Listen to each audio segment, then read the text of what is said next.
हम छोटी छोटी जो चीजें हैं हमारे जीवन की, उन छोटी छोटी चीजों को हमें जरूर से जरूर याद करना है।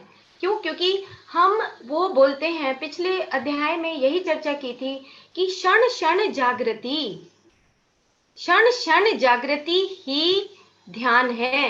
क्षण क्षण जागृति ही हमें याद कराता है कि आखिर हम हैं कौन। एक बार सुबह हमने ध्यान किया या एक बार हमने शाम को ध्यान किया और दिन भर हमने उल्टी सीधी बातें की, तो उससे हमें कुछ मिलने वाला नहीं।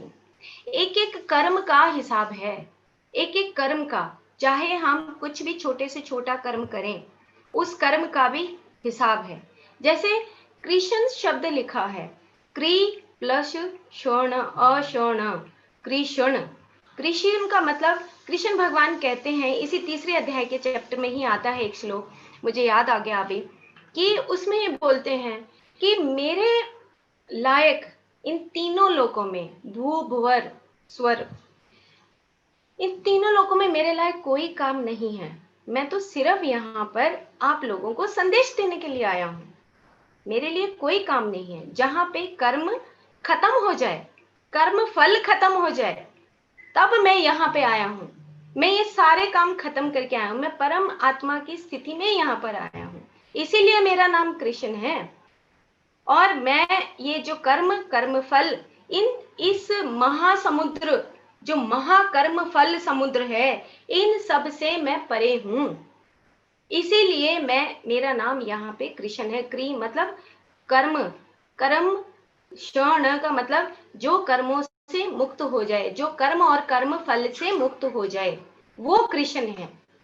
तो यहाँ पे यही बात कृष्ण, भगवान कृष्ण समझा रहे हैं कि जो कृष्ण कौन है, हम सब भी कृष्ण हैं। अगर हम अपने आप को आत्मा मानते हैं, अगर हम अपने आप को परमात्मा मानते हैं, तो हम कृष्ण हैं। और अगर हम अपने आप को अर्जुन मानते हैं, अगर हम अपने आप को अकबर मानते हैं, अगर हम अपने आप को शरीर मानते हैं, तो हम फिर नाम है, सिर्फ हमारे शरीरों के नाम है ये।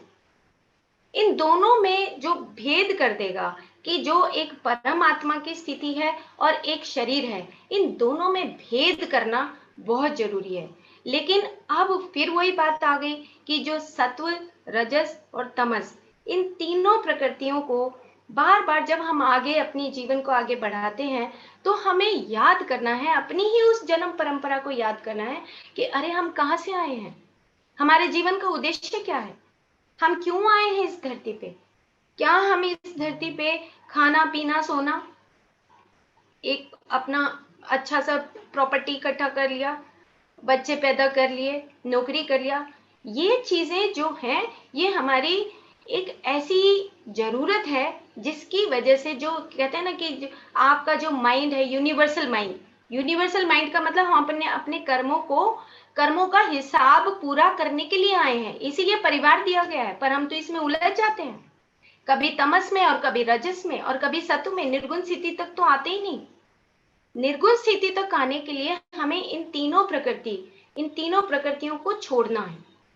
और परिवार किस लिए दिया गया है, ये बात भी इसमें बहुत अच्छे तरीके से तीसरे अध्याय में आगे आने वाले श्लोकों में आएगी, कि जो परिवार है वो दिया गया है हमारे जो कर्म सिद्धांत है, हमारी जो जन्म परंपरा के हिसाब से, हम जो पूर्व जन्मों में हमने किस किस के साथ जन्म लेने के बाद हमने अपने अपने कर्म किए हैं, अच्छे और बुरे कर्म दोनों ही। जब दोनों कर्मों से हम मुक्त हो जाएंगे, तब हम कर्म और कर्म फल से मुक्त हो जाएंगे।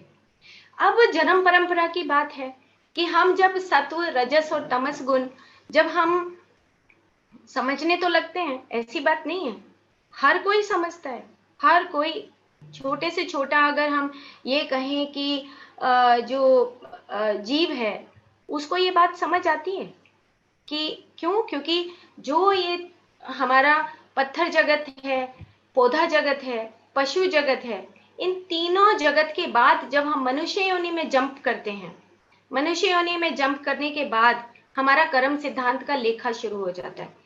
इसीलिए मैं कई बार आप लोगों से जब चर्चा करती हूँ, वो चर्चा करती हूँ कि मैं जो एक पुस्तक पढ़ रही हूँ, the causal body and the ego, जिसके अंदर कारण शरीर और अहंकार शरीर की बात की गई है, तो उसके अंदर भी यही बात बताई गई है